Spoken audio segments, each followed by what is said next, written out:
یو حدیث مبارک کې راځي نبی علیہ الصلوۃ والسلام فرمایي وای دې لس ورځو کې د ذی الحجې چې کمی د لس ورځې دي نبی علیہ الصلوۃ والسلام فرمایي په دې کې یو روزه نیول دومره ثواب لري لکه یو کال مسلسل روزه نیول یو کال مسلسل روزه نیول او نبی علیہ الصلوۃ والسلام فرمایي وای د ذی الحجې د یوې میاشتې عبادت د لس ورځو د یوې شپې عبادت دومره ثواب لري لکه د لیلة القدر په شپه کې عبادت کول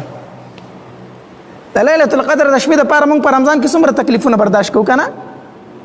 تکلیفونه برداشت کوو په آخرو 11 کې ګورو که نه نبی علیہ الصلوۃ والسلام فرمایي د ذی الحجې دا لومبۍ لس شپې چې دي لس شپې په دې کې د هرې شپې د عبادت دومره ثواب دی لکه د لیلة القدر د شپې د عبادت چې څومره ثواب دی مونږ له پکار دادي چې په دې لسو ورځو کې مونږ د ورځې روزه ونیسو او د شپې پکې د الله په دربار کې ودرېږو بندګي وکړو ډېر زیات لوی فضیلت لري ډېر لوی زیات نو چې دا لس ورځې زمونږ نه په څه کې تېرې نشي په غفلت کې تېرې نشي بل روایت کې راځي نبی علیہ الصلوۃ والسلام صحابه کرام ناستو وی فرمایل وی په دې لس ورځو د ذی الحجه کې الله تبارک وتعالی ته هر عمل دومره خوښ دی چې بل یو عمل الله ته دومره خوښ نه دی صحابه کرامو ته تپوس کو د الله پاک پیغمبره جهاد فی سبیل الله هم نه یو انسان د الله په لاره کې جهاد کوي دا غیم دومره ثواب نشته دی چې څومره په دې لس ورځو کې یو سړی نیک عمل وکړي دا غي څومره ثواب دی نبی علیہ الصلوۃ والسلام او فرمایل وی او د لوی اختر دا لومبۍ لس ورځې چې دي د ذی الحجې دا لومبۍ لس ورځې په دې کې چې هر عمل څومره ثواب لري دومره ثواب جهاد هم نه لري نبی علیہ السلام فرمایل ها یو صورت شته دی هغه دا دی چې یو سړی د خپل کوره وځي سره د مال جهاد له لاړ شي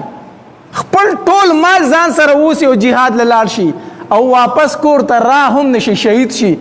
دغه انسان بیا د دې عمل نه بهتر دی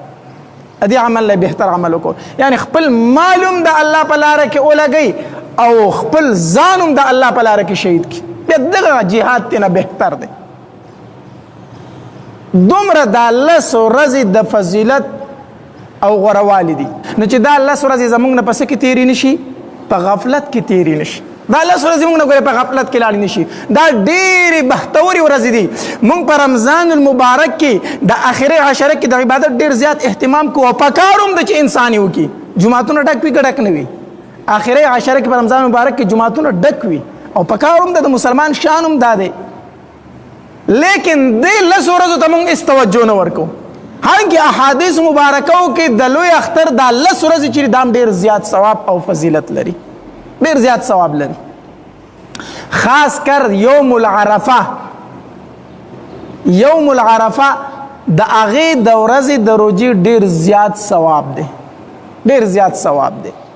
حدیث مبارک کې راځي وایي په یوم العرفه باندې چې چا روژه ونیوه که نه الله تبارک وتعالی د تیر شوي یو کال ګناهونه ورته معاف کړو او د را روان کال یو کال ګناهونه ورته الله معاف کړو د یو کال تیر شوي الله ګناهونه پې معاف کوي او د یو را روان کال ګناهونه پې الله معاف کوي صرف په یوه روژه د یوم العرفې د ورځې نو چې اول خو دا چې دغه روژه هم زموږ نه په څه کې تېره نه شي په غفلت کې تېره نه شي